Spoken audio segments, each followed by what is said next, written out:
warahmatullahi wabarakatuh. Alhamdulillahirabbil alamin. Asyhadu an la ilaha illallah wa asyhadu anna Muhammadan abduhu wa rasuluh.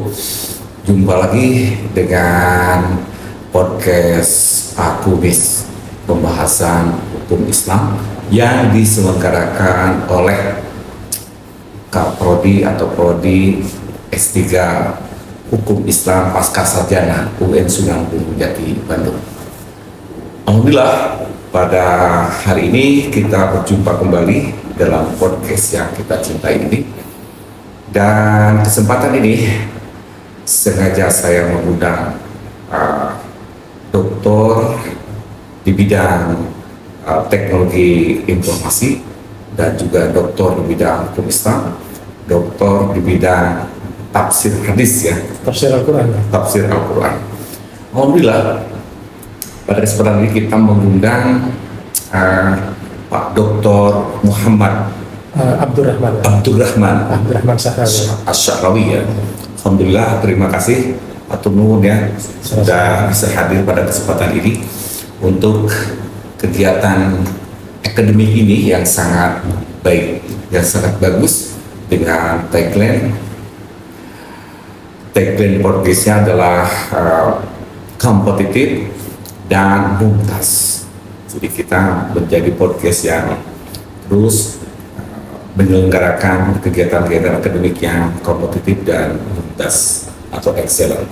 Baik, menurut data nih dari Pak Abdurrahman ini bahwa tema kita tentang internet ini ya, data dari 2023 kita mendapatkan informasi tentang pengguna internet ya. Betul. Kalau tidak salah sampai 212,9 juta penduduk di Indonesia, hampir 77% ya. Betul. Kemudian pengguna medsos 167 juta, 60,4%. Ini potensi yang luar biasa. Jadi di Indonesia ini sudah sudah mulai menggunakan teknologi informasi ini. Dan kaitannya dengan ekonomi digital, kita masuk ke perkembangan ekonomi syariah itu atau ekonomi digital itu, khususnya ke perbankan. Ya. Pak Abdurrahman sudah menyampaikan terkait dengan perkembangan perbankan ya, mulai dari 1.0, 2.0 ya, 3.0, 4.0 dan 5.0. Mulai dari perkembangan adanya ATM, kemudian penggunaan smartphone, ya, lalu juga penggunaan blockchain ya, cloud computing, kemudian AI, dan yang terakhir itu yang 5.0 itu menggunakan fintech ya, atau intelligence system ya. Jadi sekarang kita memasuki satu era yang saya kira dari sisi kemajuan teknologi sangat bagus, tetapi memang ada implikasi terkait dengan disruption ya, terutama untuk pengembangan sumber daya insani gitu. Nah, pada kesempatan ini kita akan membahas tema yang sangat menarik ya, yaitu bagaimana teknologi organisasi dan lingkungan atau TOE ya, itu memberikan pengaruh terhadap perkembangan bisnis atau ekosistem bisnis digital, terutama di perbankan syariah begitu.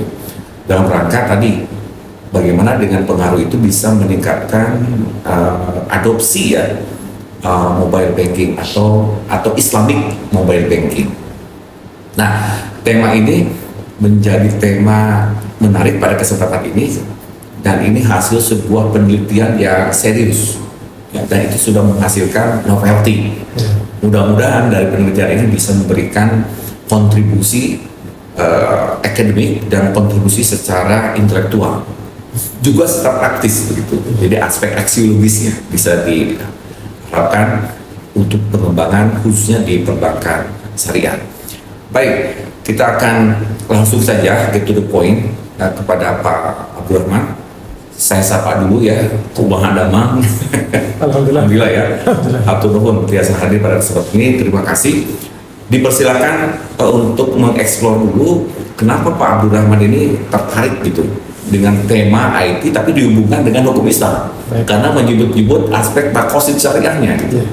Ini menarik gitu ya, kenapa makosid syariah ditarik menjadi sesuatu yang sifatnya praktis dan itu teknologi gitu.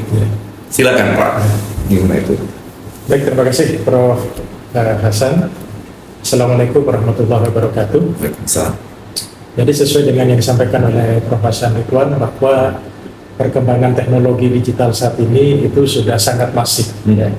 Nah, kemudian umat Islam di Indonesia itu telah memiliki semacam infrastruktur ya untuk ekonomi syariah, di mana KNKS itu sudah mendesain halal ekosistem.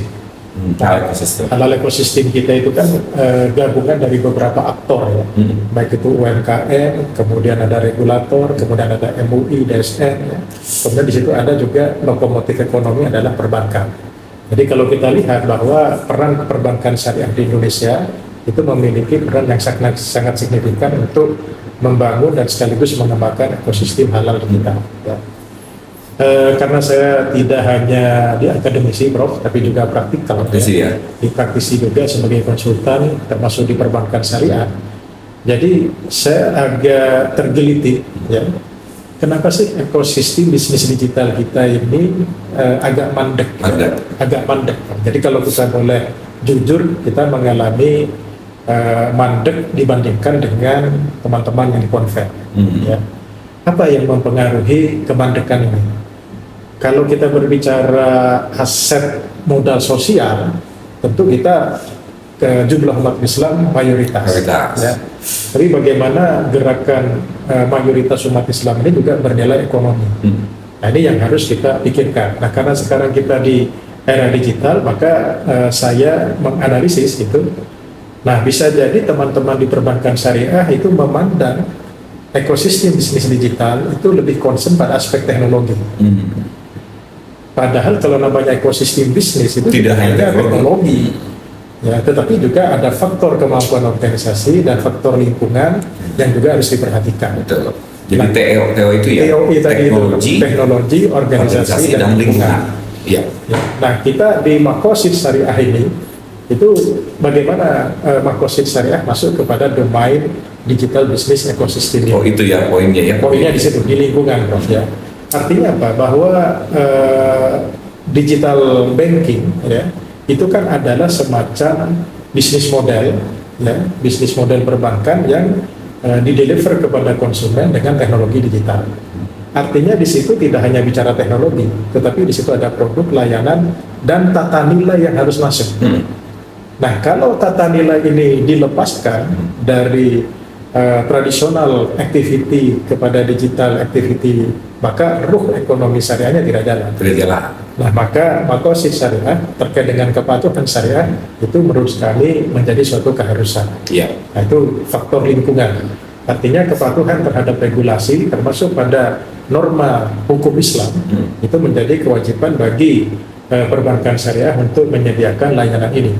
Nah, dengan demikian kalau kita bicara makosid syariah 5 dasar itu, Prof, ya, dari Hifdzuddin sampai dengan Hifdzul Akal. Nah, gagasan dari Profesor Aceh Ghazuli mengenai Hifdzul Ummah dan Hifdzul Ummah. Nah, itu penting. Artinya di era digital ini hampir semua masyarakat kita itu menggunakan perangkat teknologi digital. Jadi bagaimana teknologi digital ini juga mengandung nilai Hifdzul Ummah. Jadi jangan sampai kita bertransaksi tapi tata nilai syariah itu lepas. Nah, itu filosofisnya di situ. Ini sesuai dengan tagline-nya ini UIM, Wahyu Memandu Ilmu. Nah, Wahyu Memandu Ilmu. Ya. Saya setuju itu. Ya, betul. Nah, artinya kita bagaimana mengintegrasikan. Nah, kebetulan saya coba kembangkan, kemudian publish di salah satu paper Scopus I1, alhamdulillah diterima. Alhamdulillah ya.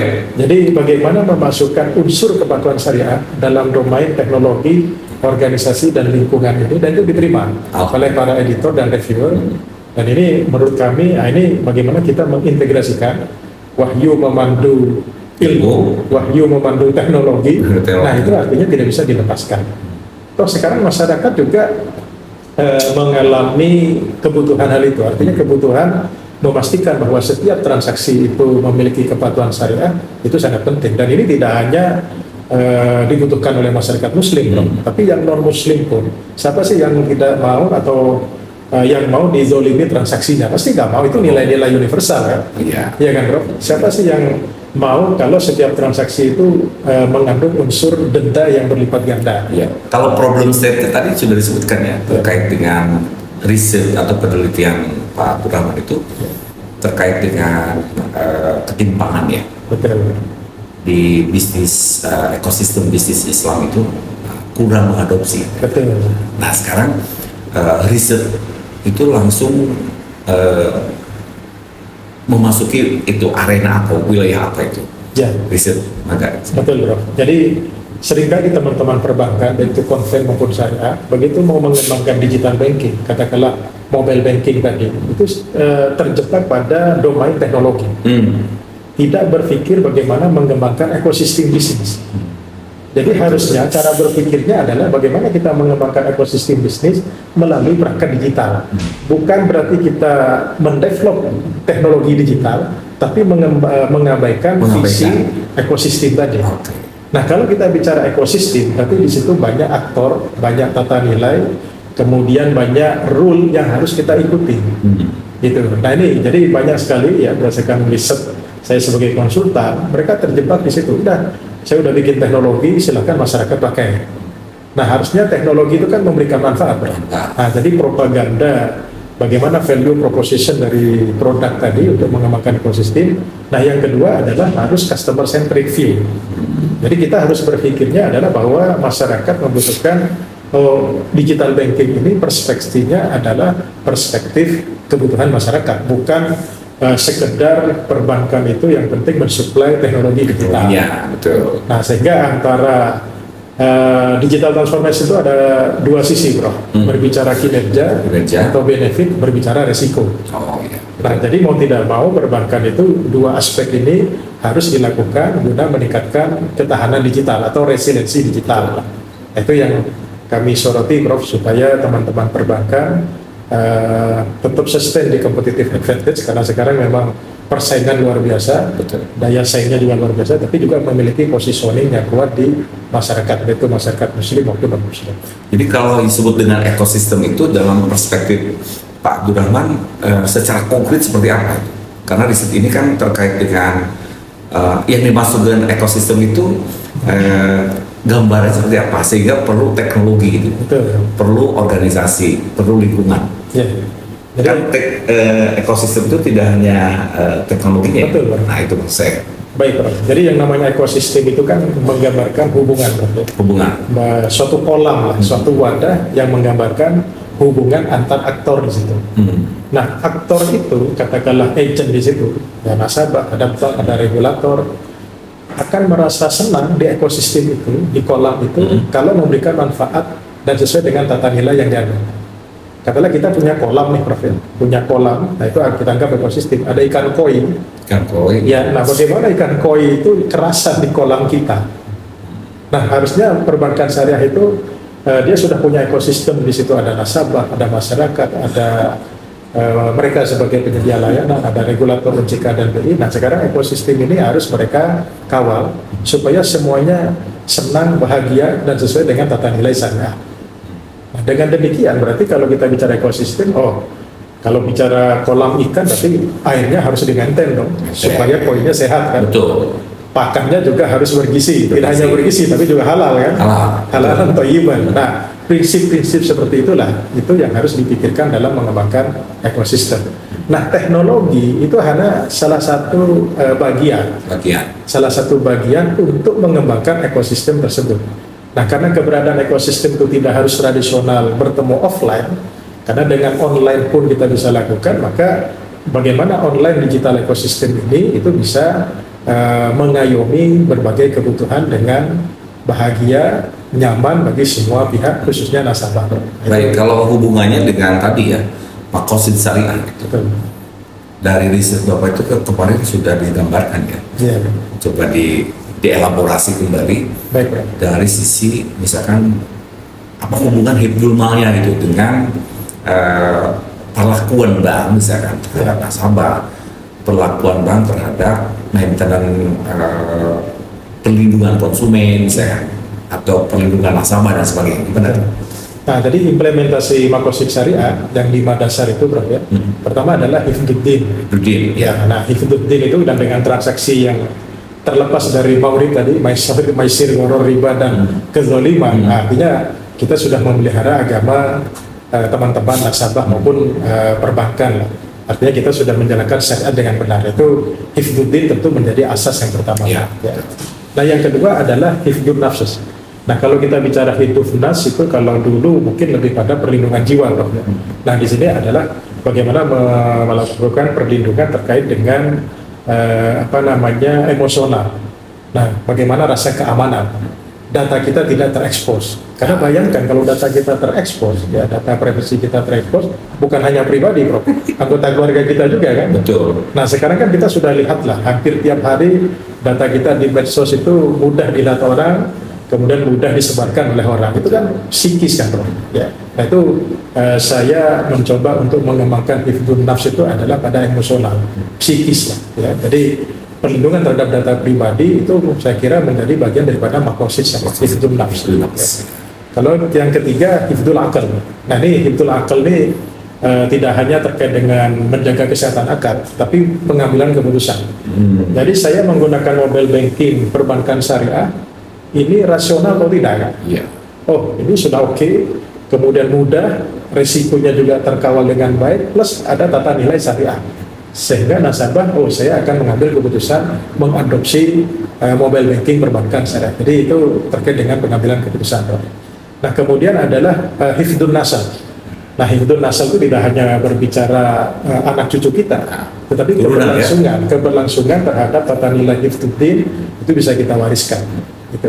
Termasuk sustainability, hifdzun nasab. Nah, kemudian adalah hifdzul mal. Justru hifdzul mal ini paling bawah sebenarnya, karena semua perbankan pasti ingin melindungi harta nasabah. Nah, tetapi di sini tidak hanya melindungi harta nasabah, tetapi bagaimana harta ini berkah. Nah, itu hifdzul mal. Nah, kemudian yang melingkupi, artinya 5 domain ini terkait dengan makosid syariah secara individu. Kalau ini semua bisa kita lakukan, maka hifdzul ummah secara makro, nah itu akan kita dapatkan. Artinya ekosistem bisnis digital perbankan syariah ini tentu akan memberikan benefit kepada bagaimana kita membangun keumatan ya dalam perspektif ekonomi sesuai dengan syariah. Ya, jadi bisnis itu tidak sekadar untuk rugi, tetapi bagaimana juga melakukan pemeliharaannya. Betul. Jadi konsep al-hifdzunya itu. Ya.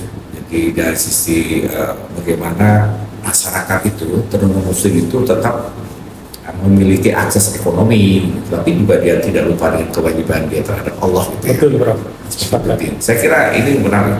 Nah, kaitannya dengan perbankan gitu ya, tadi sudah disebut riset atau penelitian Pak Abdurrahman ini itu menyasar, menganalisis secara praktis misalkan ke beberapa lembaga syariah bank maupun non-bank.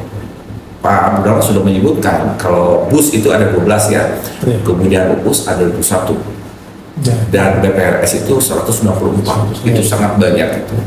Nah, kira-kira ada yang menjadi semacam subjek risetnya secara empirik. Baik, kalau yang ini kebetulan saya riset di BUS dan UUS, Pak. Ya.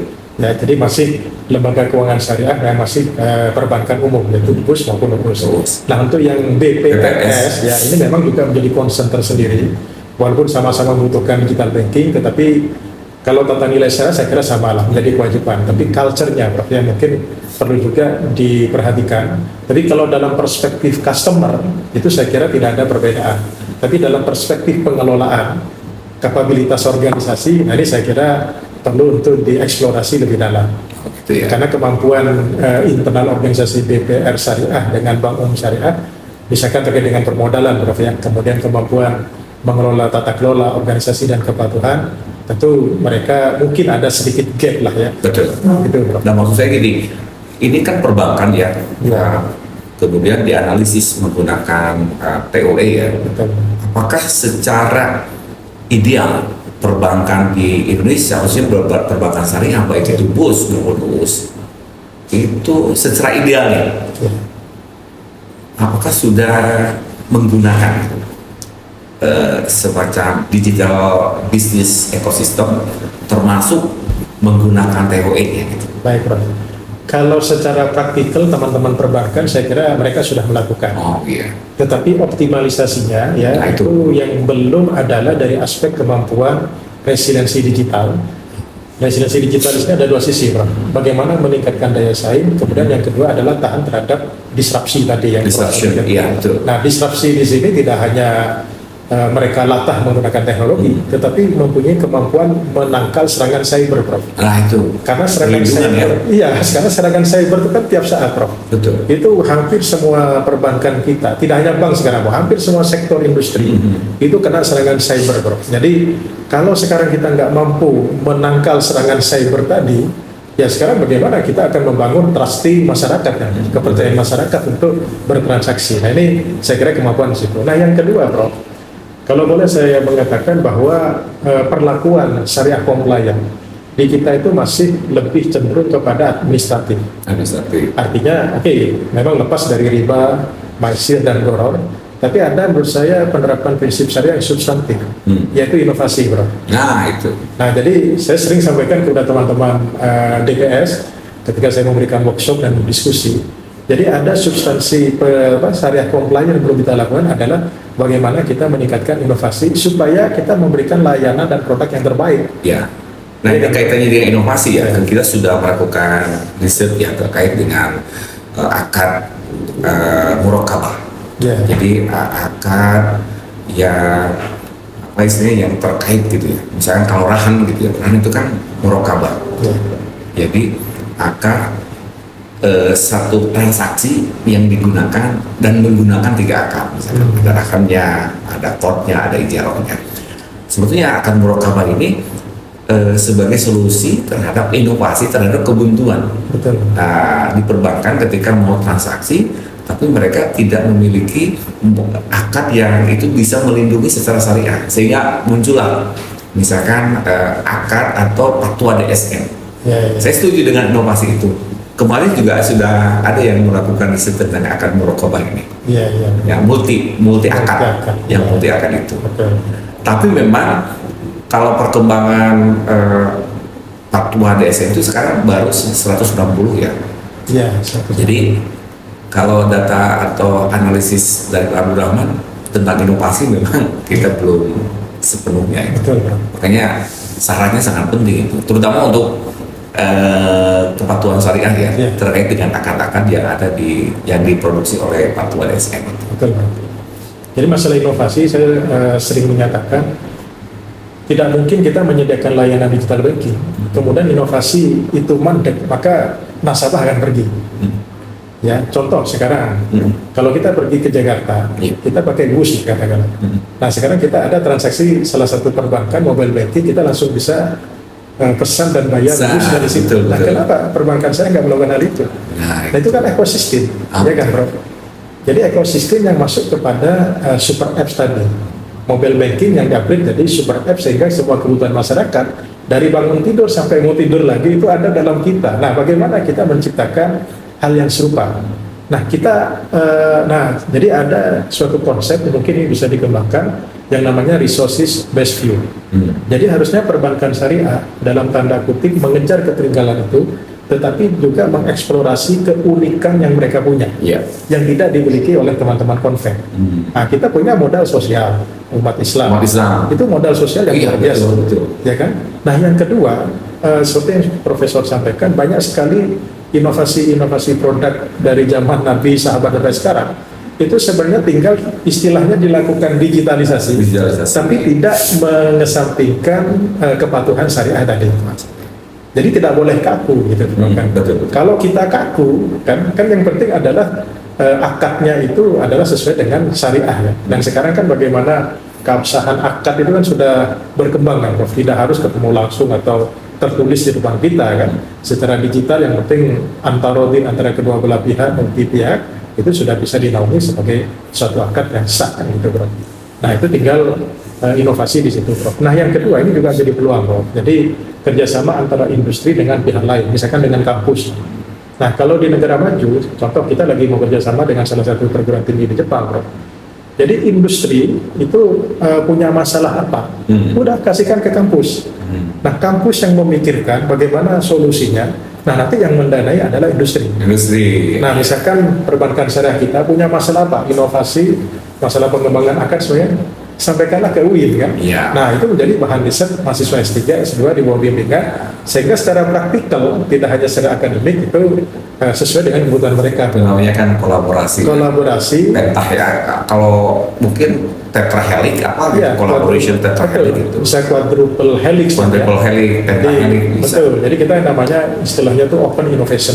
Open innovation. Open innovation. Saya punya rumus ya.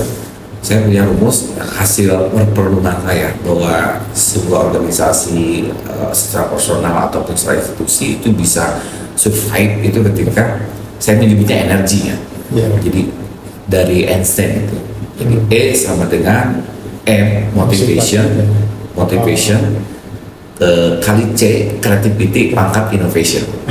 Luar biasa, iya betul. Itu teorinya. Jadi dimanapun kita harus tadi memiliki trigger motivasi. Yang kedua creativity. Karena kreatif itu saya lihat sebagai thinking new thing. New thing. Kalau kalau innovation adalah doing new thing.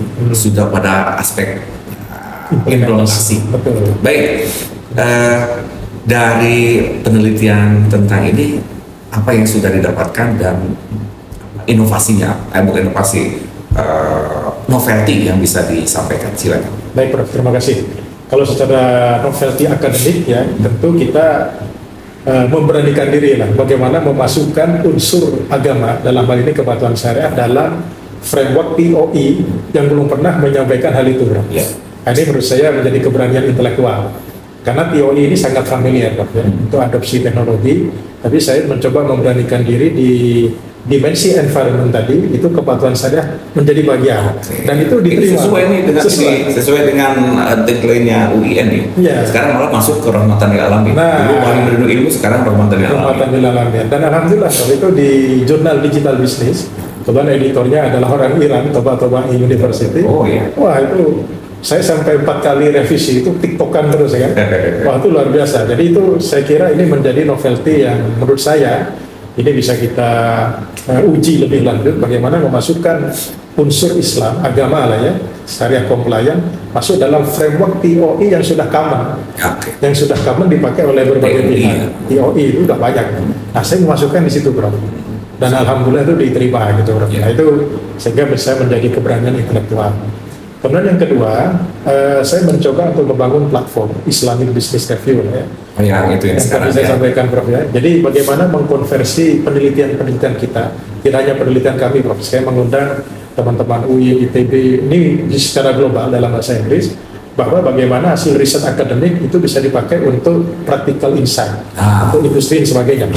Karena jangan sampai kita menjadi menara gading hanya ada di perpus dan di jurnal ilmiah, tapi secara praktikalnya lemah. Saya mencoba itu dari bahasa saya itu minan nas ya, minan nas ilal amal gitu. Betul, Bro. Atau from tech to action. Nah, itu, Bro. Atau bahasa Perancisnya itu do tech à l'action. Jadi dari tech ke practical insight, betul, Bro. Nah, itu yang sekarang kami. Itu yang kedua ya. Terus yang ketiganya masih. Nah, yang ketiga adalah ini terkait dengan maqasid syariah. Jadi saya kira penerapan maqasid syariah ini tidak kaku, tidak hanya dalam konteks pembahasan terkait dengan ibadah maupun tradisional yang lainnya, tapi kita harus memberanikan diri pada hal-hal yang sifatnya emerging, yang terbaru. Nah, ini saya kira maqasid syariah ini tidak kaku, tapi bisa kita adopsi dengan berbagai kontekstual yang terjadi. Nah, ini saya kira. Nah, tentu yang keempat adalah saya mengajak teman-teman policy maker dalam hal ini OJK, BI, termasuk teman-teman DSN, bagaimana nanti pada saat menyusun fatwa ataupun aturan, maka kerangka berpikirnya adalah memadukan ketiga dimensi ini, aspek teknologi, organisasi, dan lingkungan. Nah, supaya kita memiliki helikopter view untuk menyelesaikan berbagai masalah. Baik, itu jadi 4 poin ya. Bagus sekali itu. Saya kira apalagi pertama ya, kaitannya dengan visi, Islamic vision-nya itu. Baik, saya kira diskusi kita sangat berkualitas ya, walaupun sangat terbatas. Tapi saya ingin juga mengaksentuasi bahwa Pak Abdurrahman ini selain dia akademisi ya, punya pandangan intelektual publiknya yang bagus, kemudian Pak Abdurrahman ini praktisi juga. Nah, sekarang menjadi ketua STIMIK ya. Betul. Alhamdulillah. Semangat terus ya. Terima kasih. Kalau perlu nanti sampai mengajukan guru besar gitu. Insya Allah. Karena kan skopnya banyak gitu. Insya Allah. Tapi juga bisnismen juga ya. Iya. Luar biasa. Begitu. Nah, ini yang perlu diperhatikan ya, perlu jadi catatan underlying kita. Yang pertama tadi terkait dengan memasukkan aspek syariah ya ke dalam sebuah teknologi ya. Kemudian yang kedua, bagaimana tadi menghidupkan apa? Yang kedua itu Pak Abdurrahman. Ya, cara pandang kita adalah teknologi, organisasi, dan Nah, yang teorinya itu teknologi, kemudian organisasi, dan yang ketiga adalah lingkungan. Kemudian yang ketiga tadi ada penekanan pada aspek apa yang tadi? Inovasi. Inovasinya ya, inovasi yang saya sebut tadi dengan teori energi ya. Dan yang keempat ini penting juga terkait dengan kolaborasi. Kolaborasi. Kalau saya boleh usul, mungkin disebutnya itu quadruple helix. Jadi 4 ya. Betul. Nah, quadruple helix, saya boleh masukkan satu lagi, media itu penting.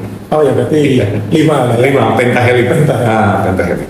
Baik, saya kira itu penjelasan secara singkat berkaitan dengan hasil penelitian Pak Abdurrahman yang sangat bagus. Alhamdulillah juga dengan ujian. Sekarang beliau sudah menempuh lagi proses ujian perkuliahan S3 bidang Al-Quran dan Tafsir ya. Mudah-mudahan beliau bisa memperolehnya dengan baik, cepat, dan penuh dengan keberkahan. Amin. Kenapa ilmu kita itu sebenarnya dalam rangka untuk keumatan ya, bukan untuk diri sendiri. Nas, alhamdulillah, sebaik-baiknya manusia adalah yang memberikan manfaat bagi seluruh umat Islam khususnya. Kita punya tagline bahwa podcast Pak Tumis pembahasan hukum Islam di program studi hukum Islam pasca saya sudah menjadi dengan tagline-nya adalah kompetitif dan mumtaz. Jadi lulusan-lulusan kita mudah-mudahan bisa berkompetisi dalam kebaikan, astabiqul khairat. Amin. Yang kedua, mumtaz, tidak hanya sekedar output tapi juga outcome dan berdaya guna bagi masyarakat. Excellent. Dan seperti itu. Saya kira itu yang bisa disampaikan. Terima kasih kepada seluruh yang pecinta podcast Pak Tumis ini. Dan kita akhiri pertemuan hari ini. Tapi sebelum diakhiri, saya haturkan jazakumullah khairan ya atas kehadirannya pada kesempatan ini, dan kita akhiri dengan sama-sama membaca Alhamdulillahirabbil alamin. Rabbana atina fid dunya hasanah wa fil akhirati hasanah wa qina adzabannar. Assalamualaikum warahmatullahi wabarakatuh. Waalaikumsalam warahmatullahi wabarakatuh.